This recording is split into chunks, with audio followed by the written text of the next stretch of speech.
In a world where the storm comes uninvited and the waves of the ocean underrated. A world so full of power, yet you can be powerless. A world where the essence of your existence can be questioned. A world where good and evil coexist.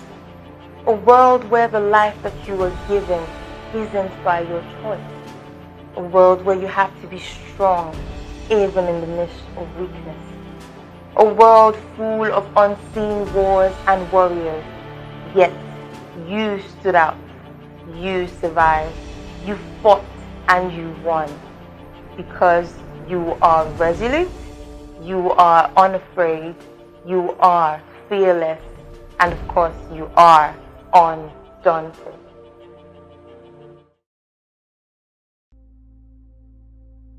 Tolu Fagbure. Meet Tolu Fagbure. He is an entertainment entrepreneur, an albino born from dark-skinned parents.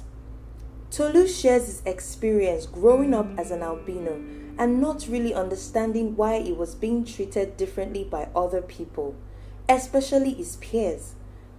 He was, however, a smart kid. He has a BSc and MSc in theatre arts. He also talks about rising above discrimination and developing a high level of confidence. He is intelligent and sociable. He is undaunted.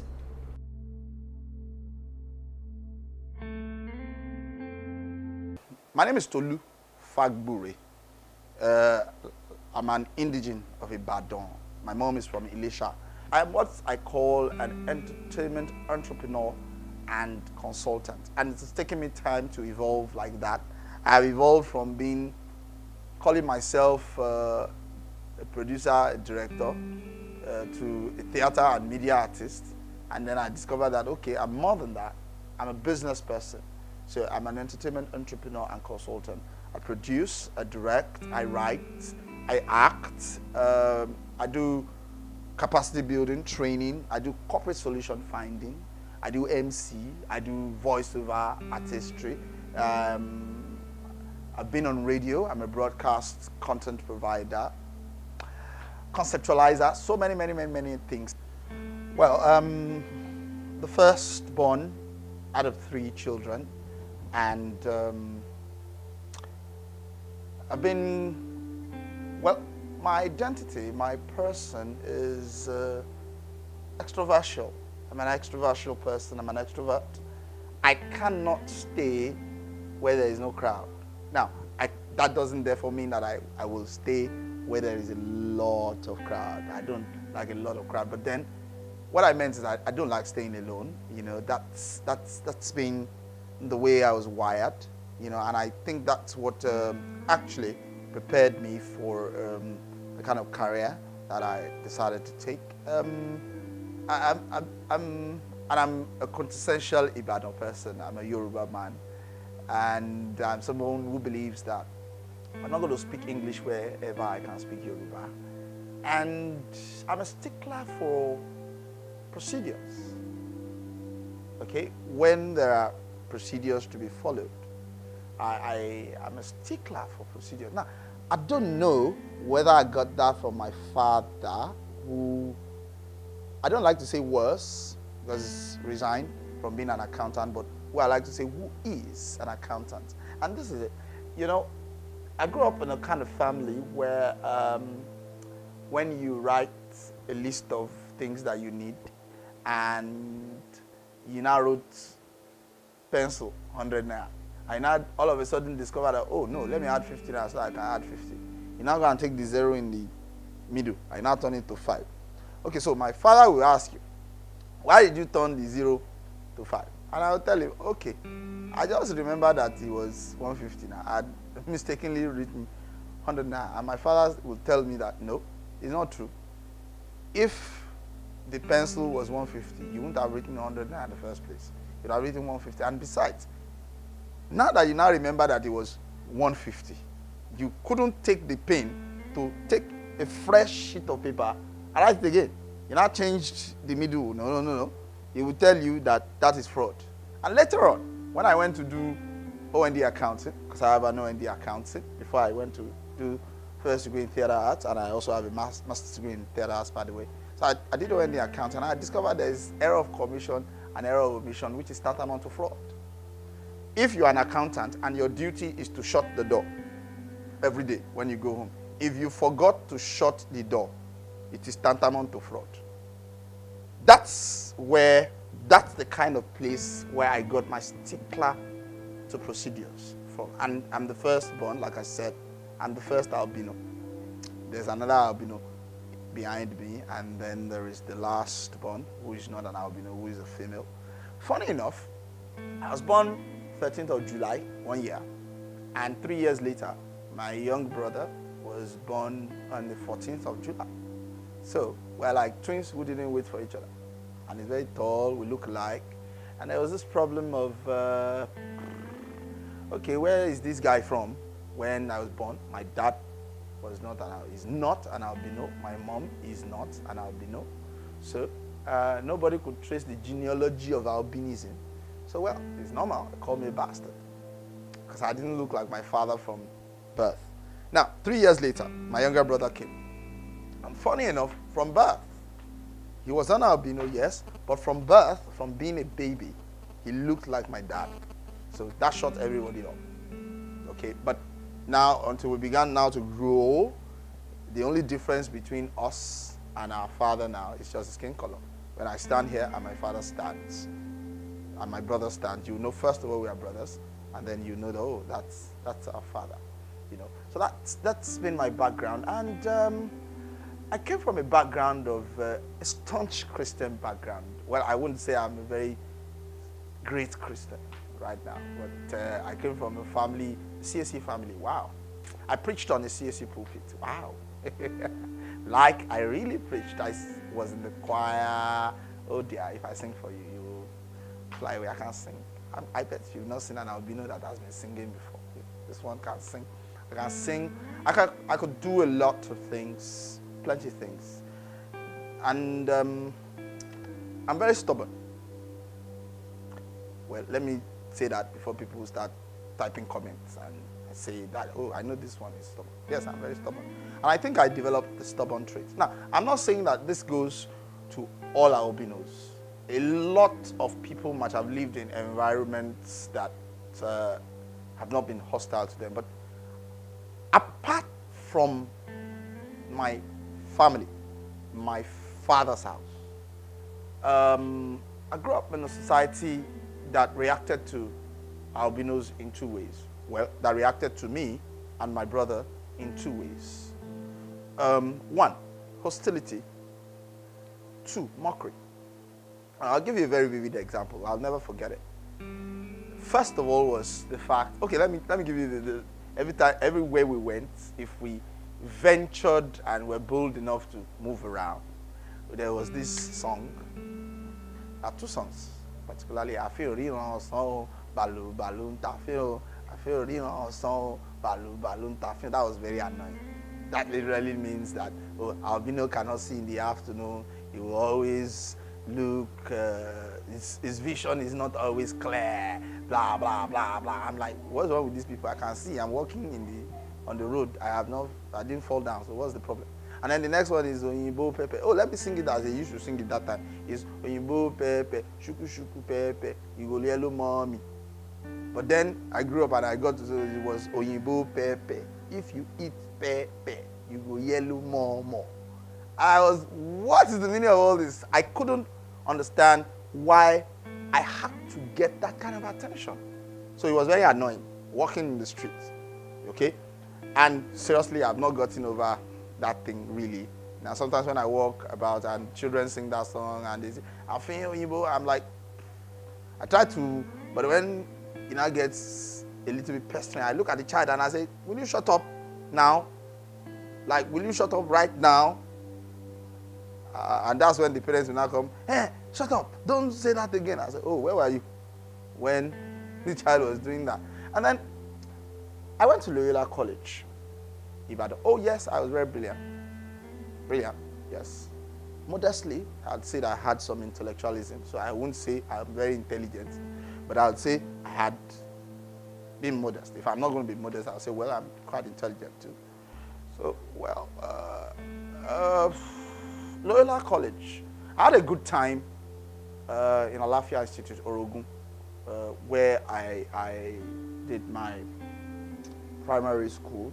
Between two schools, Albinism, that was a popular school, then Alafia Institute, Orogun. Alafia Institute was very popular then. It's now the Yimbo College opposite Orogun Grammar School. So I had a very good school. I was taught by Indians and Ghanaians. Maybe that's the basis for my strong, basis in language, especially English language, and some intellectualism, because I started reading as far back as primary 3. James Hadley Chase, Pacesetter series, primary 3. And then I read till I developed the habit of reading novels. I got to Loyola College. And I sit in class and I'm reading. And of course, because I'm short-sighted, I bury my head in my book. And the first time I heard this, it was crazy. Someone just gave me a knock, bam, on the head. And I'm like, okay, because in my house, when my mother beats you, you have offended, and you need to be punished. But when my mother gives you a knock, you have done something really bad and you need to hear some word. So I got a knock on that day and I'm like, okay, where's my mom in this room? She's not here. So what did I do wrong that I needed to get a knock? Because that's my wiring. And I discovered that everybody was laughing. A couple of people were laughing, and I couldn't see who gave me a knock, and nobody was going to volunteer who was the person who gave me a knock on the head. And so, okay, I went back to my book and I was reading, and I heard the second one on my head. And I looked up again, and more people were laughing this time, and I couldn't figure out who was giving me the knock, and I buried my head, and it came the third time. Okay, so what did I do? I stood up. At that time, I was already very angry. So I stood up and I got behind the class. The lockers, the tables, the desks, you have broken ones. You had pieces of wood. So I picked up one. I put beside me. Reading with one eye, watching my circumference with the other eye. And maybe somebody decided to yawn. One unlucky person decided to yawn at that time, or decided to pick up a biro at that time, and the hand just came within the circumference of my vision. And I took the stick, bam, on the hand. Because I thought the person was coming to give me a knock again, I said, what? What do you mean? I said, well, I saw your hand. Someone knocked me 3 times. You were all laughing. And then I saw your hand coming towards my head. So, I said, hey, is it not that I wanted to pick biro? Is it not that I said, well, I didn't know. I said, yeah. So I started to have, I developed that fighting mechanism like that. And that's why I'm always hitting everybody. I'm ready to fight before you come. Because that's what I grew up, doing. There have been very good people in my life too. Especially in the later years and all that. There have been very good people in my life. But majorly, I won't forget that people ridiculed me a lot. People never expected, because I like to do good things. And when I'm doing things, I do them good. So when they, who did it? And wow, really? I won't forget when I was in 300 level. We just got to 300 level. And we were going to talk about specialization. And I wanted to be a director anyway. So I said I was going to be a director. I was like, oh, who's going to specialize? Who are the people that are going to specialize in directing in our class? And I'm going to be a director. And one girl looked at me. I'm going to mention her name now because I don't know if she's going to watch this. But once I say this, if she's watching, she'll know. She said, I think not very directing. What you do every shade that? That's what she said in Europe. I said, and Albino, you want to do directing? Where are the eyes that you're going to direct with? I felt bad, very, very bad. But one thing I said was, let us begin, and we shall see. And thank God today we're here. We're trying to survive 20 years in the industry, 10 years post-graduation. When I was graduating in 2008, I was 10 years in the industry. 1998, I started with Become a Lady, Agbashaga, said doing all those kind of things, blah, blah, blah. And then 2008 till now, it's another 10 years. So it's 20 years in the industry. So that's me.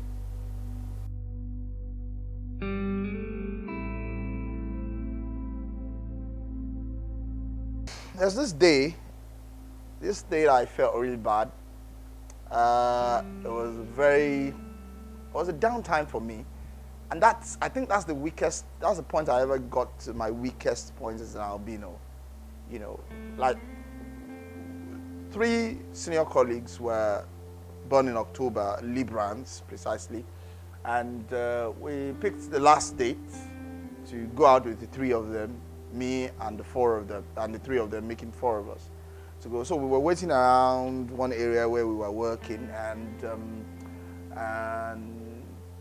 one of our colleagues in the industry was also there. And all of a sudden, the discussion revolved around an albino, and the person said, albino, that had always been the question. And the person just said, all of a sudden, out of the blue side, that I don't know how, and your mother is proud of you. I'm like, yeah, my mom is proud of me. I said, I don't know how a mother will give birth to albino and she'll be proud of. Like, I don't get. I'm like, what? I don't. And your mother, I don't know how your mother can be proud of you. Like, my mom is very proud of me. I said it emphatically. And the person goes, I really don't get how your mother can be proud of you. I'm like, yeah, my mom is proud of me. And I was going to confront the person. And why the person got that far was because it's a person that I respected a lot. If it had been just another person, I would have flew off the handle immediately, given it back, and maybe would not have spoken again in our entire life. But it was a person I respected a lot. So but then I was getting to the end of my patience. So one of our colleagues that we were going to celebrate the birthday with now said, I think that no matter the kind of child a mother gives birth to, the mother is always proud of the child. And the person now said, yeah, I'm actually proud of you too. My albino friend, very fresh. Now I changed it around. But that day, I felt bad. And I felt bad for 2 weeks. Although I found a way to soak it in, but I felt bad for 2 weeks. And this is why I felt bad. Because I couldn't hit back at the person. Oh dear. If it was a person I didn't respect or I didn't care about, and I could hit back at the person, oh, trust me, would have ended it on that day, and I would have gone home feeling good because I would have hit the person really, really hard. That's one day, and that's just last year. Yes, 2017, October 2017. I felt that was the darkest day of my life so far. That I usually don't care. In fact, my friends that are close to me say, we are so used to calling you Afin, that we don't remember your name. Some people say we are so used to you as an albino that, are you an albino? Are you actually an albino? You are not an albino. You are just a human being. That's how. So I don't feel the albino thing. In fact, when I do MCs, I say, oh, have you seen an albino this fresh, fine boy looking, whatever? I say, oh, this is my hair. This is what you want. This is my color. That's why you buy all the creams. You want this color, you never get it. That's why Julius Agawa and Tony Tetula dye their hair to this color. I feel good like that, but that day, I felt bad. Funny enough, I got to my position of confidence really early, as far back as secondary school, regular college. This is why I say so. I told you the story of how people, I had people giving me knocks here and there. And then I didn't have a lot of friends because that led me into a lot of quarrels and all that. And then I wanted to have friends. And I discovered my panacea by mistake. One day, one of my father's friends came to our house. And he gave us a lot of money, 200 naira, 10 naira, 20. I never forget. So, now, my parents didn't get to see it, so I got to keep the money. And next day was Monday. So I got to school and I had money. So I just discovered I had a crowd behind me, 200 there in 1993, 94. That was like GS2, GSS3. Yep. GSS3 precisely, 93, 94. And I had a lot of money to spend and I had a large crowd. Okay. Fast forward to the next day. Money has finished. I'm back to normal 5 naira that you bring to school after your parents have dropped you. So the crowd came again, expecting that there'll be the largest like yesterday. Unfortunately, there's no money. So I finished. So 5 naira. So they went back to their cocoon of hostility. And then I discovered that I enjoyed the crowd. I enjoyed the attention. So I began to look for ways to keep those people around me. So I began to steal money from home. 200 naira, 500 naira. One fine, lovely morning, I stole 1,000. 100 naira, 10. I'd never forget. My father had this iron box that I used to keep bill of money. So I'd been spending 200. This day I said, this money is plenty. I just took 10, 1,000. I just went to school. Oh dear. That a JSS3 student in 1994 had 1,000 naira in his kitty was news. So, all of a sudden, my teacher said, did your father get a promotion? And I wasn't wise about it. I wanted the crowd, I was doing this. So, but then I got home, and my father had been transferred to Lagos at that time, and he came back home. Maybe he was still in Ibadan. He worked with the RCC. And he discovered that 1,000 was missing. And after all questions and everything was traced to me. So, where did you spend it in school? Who are the people that spent it with you? Blah, blah, blah. The man came to school the next day.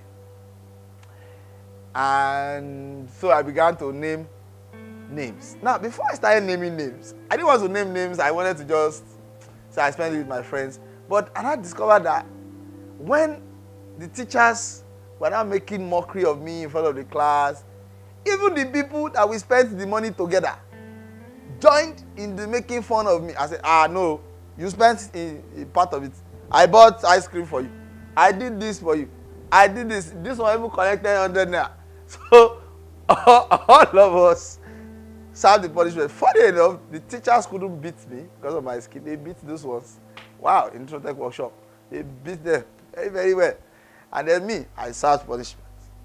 I think the teacher was very angry. That was the only person who gave me a stroke of the cane. You stole 1,000. You got 1,000.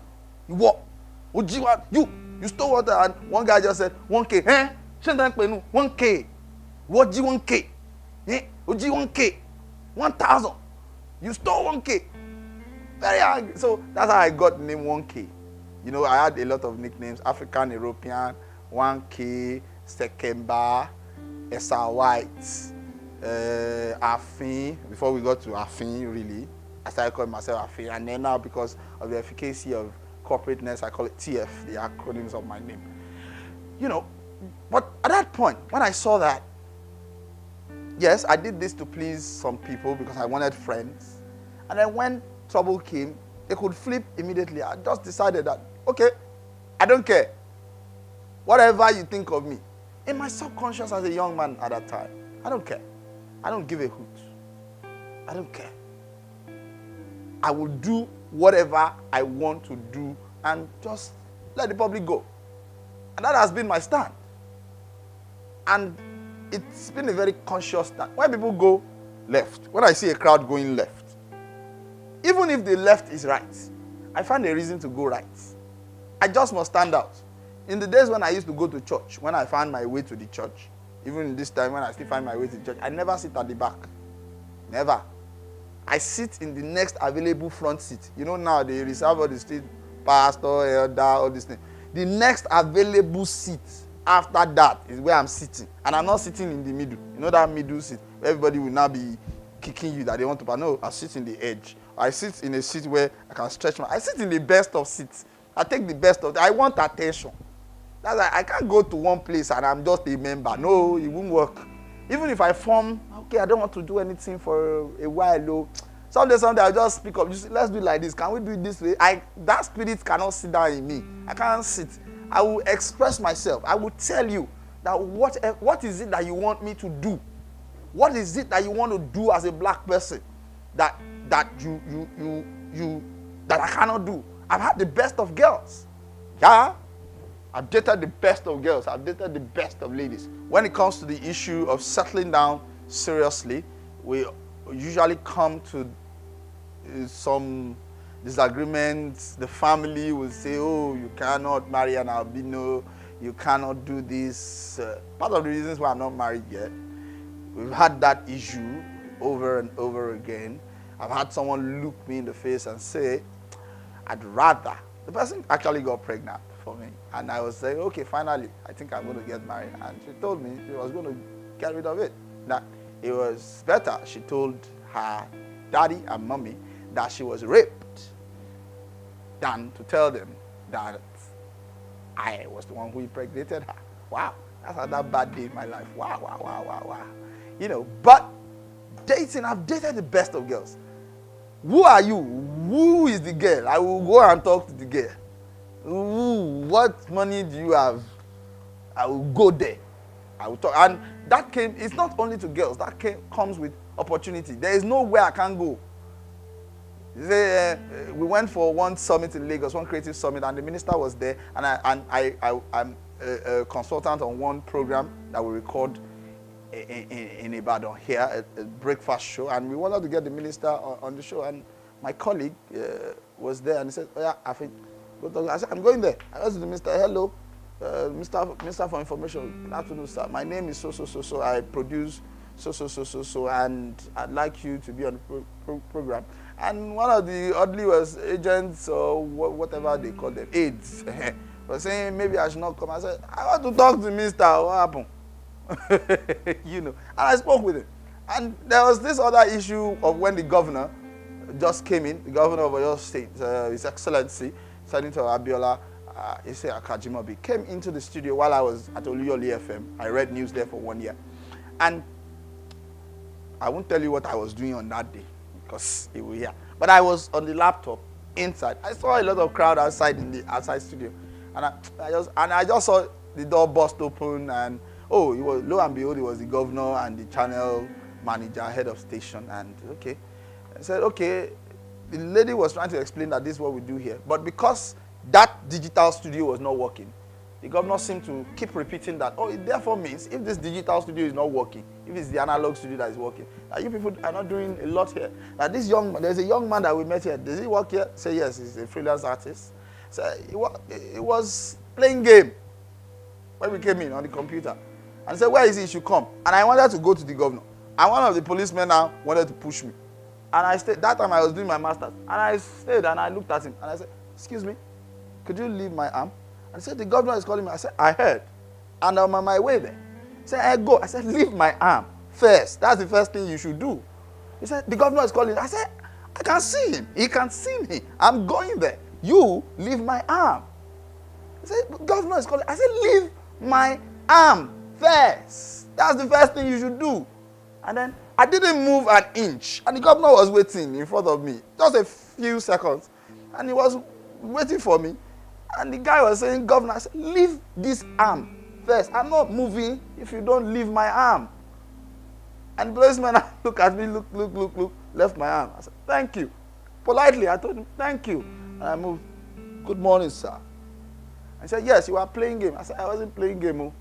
Though I was doing something else. And then we started talking. And I got talking with the governor. I said, I was looking at the proposal. I wanted to write a radio drama. And he started asking me, so how can we use this to further the agenda of transformation? And that brought debate. Oh yeah, let's start. And we started talking. And then at the end of the day, I got the governor to commission us to do something, you know, and which we did jingles. And he ran on Oluyole FM on that day. That's how bold I am.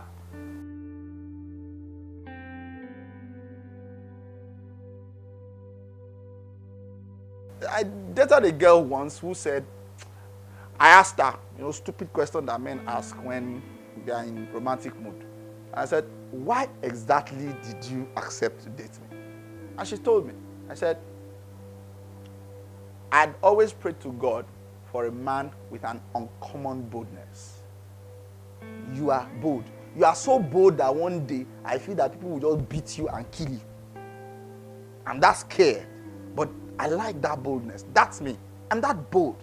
So people have told me, join this coalition of albinos so that you can fight discrimination. I said, who? They say intimidation. I said, who is intimidating me? Let them bring their intimidation in one way and they shall flee in 7. Let them bring the intimidation. So I never saw the need to join any coalition.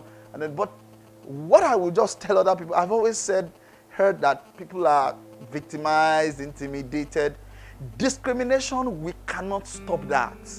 Because if you want to stop discrimination, then you will stop discrimination against short people. You will stop discrimination against fat people. You will stop discrimination against people who have this kind of eyes. You will stop discrimination against people who wear dreads. You will have to fight discrimination against people who have men who have thin voice and women who have baritone voice. You have to do a lot of discrimination. So, first of all, discrimination is not an issue. Let them discriminate. It's bound to happen.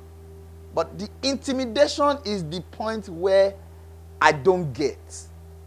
How do people intimidate you? How? People have come to me and said, oh, I was joking with you, I will marry you. And he said, may I never marry an albino? And I said, calm down. I was just joking. No. Why would you may I never marry an albino? I said, hey, wait. How is your boyfriend better than me? He said, he's not an albino. I said, look, we've heard that. Don't argue like an idiot. From your utterance, it's obvious that your boyfriend is not an albino. But look now, you have a boyfriend. He's not an albino. I'm an albino. Tell me how your boyfriend is better than me. Most of the times, they are not able to say it. I face it head on. And sometimes, people want you to play the second fiddle, the second citizen as an albino. When you refuse to play the second citizen, they say you are arrogant. They say you are proud. I say, yes, I am proud. To be proud is a good thing. Or else your parents will not say, girl, I'm proud of you. But the extremity of pride is arrogance. Afojudi. Arrogance. So I'm not arrogant. I try not to be arrogant. But I'm proud. I'm proud to be an albino. I'm proud to be a very clean one. I'm proud to be able to speak in Yoruba, speak in English wonderfully well. I'm proud to be able to write well. I'm proud to be able to do my job well. I'm proud to be a Nigerian. Sometimes I put that in question, but I'm proud to be a Nigerian. I try to be an African. I try to be good. I'm not the best. So I say, just be the best at what you do. Be firm. Try to put in a little bit of integrity here and there. We have goofed in that area here and there because we are not total. But just try to do your own bit and leave the rest. You cannot satisfy everybody. Remember that when a man cooks food for the community will finish it. But when a community cooks food for a man, the man cannot finish it. So you cannot fight discrimination. It is there. It is in the sense of man to discriminate against everything that he cannot control. It is in the nature of man to look for amusement. So if you make yourself be the bane of amusement, then that's your problem. Because when I introduce myself, I say, good afternoon, I am Afin, but my real name is Tolu Fagbure. And somebody greets me. I said, why? He said, can you call yourself Afin? I said, what am I? Am I not Afin? He said, yeah, you are just an albino. I said, come on, is Afin not Yoruba for albino? I'm an albino. So I get to introduce myself like that first. Then really be bold, be strong, have a strong sense of achievement, and then you'll be fine. Okay, I've acted in Oromi. I think Jai Kuti's film, Oromi. I've acted in Femi Adisa's King Invincible. That was at the cinema. I've acted in that. I've acted in Femi Adebayo's AAA. One scene, a very explosive scene. I've acted in Farouk Lasaki's Changing Faces. way back when I was in 300 level 2006, Changing Faces. I've acted in Farouk Lasaki's Changing Faces. I'm a consultant, an operations consultant with Rare Edge Media, the producers of Aji Rebi on African Magic and Waladunde on African Magic, Family First. I'm actually directly the line producer for Family First. Akoni Obìnrin, which we are still trying to put together. I'm directly line producing that. Anything I'm not line producing at Rare Edge, I'm consulting on it. And of course, currently on the telenovela, that's 120 episodes, Yoruba telenovela called Borokini, that's been done. Those are the things that have been done in Rare Edge. So my portfolio as an operations consultant is spans artistic and management issues. So I'm in charge of in-house trainings. I look at a lot of artistic conceptualization, marketing, partnership sourcing, and so on and so forth.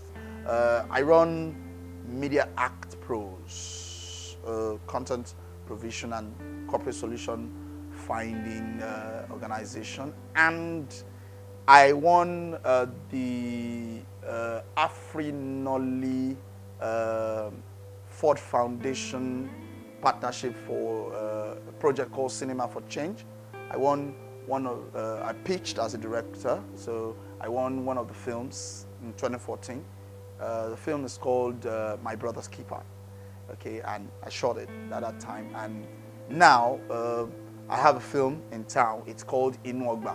That's actually my first full-length, feature-length film that I produced and directed, and also a part of the writing. The conceptualization of the story was me and my friend and senior colleague, Dr. Sajiko of the University of Ibadan, Theatre Arts Department, did the first draft and I did the second draft.